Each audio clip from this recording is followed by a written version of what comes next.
नमस्कार.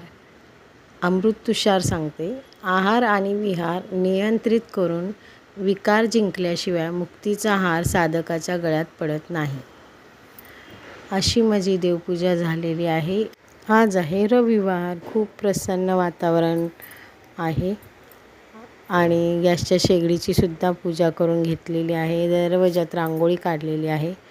बड्डे दिवशी गुरुवार होता माझा आणि दुसऱ्या दिवशी शुक्रवार होता, त्याच्यामुळे माझ्या लेकाने काश्मीरी पुलाव आणला नव्हता. मला खूप आवडतो, मग त्याने आज रविवारी आणला. वाढदिवसाचं गिफ्टसुद्धा मैत्रिणींनी दिलं आहे.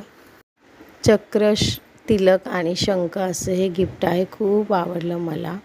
आणि हे पर्ससुद्धा एका मैत्रिणीने दिलेली आहे. लेदरची पर्स आहे. तिने नावसुद्धा माझं टाकून दिलेलं आहे, दीपा म्हणून.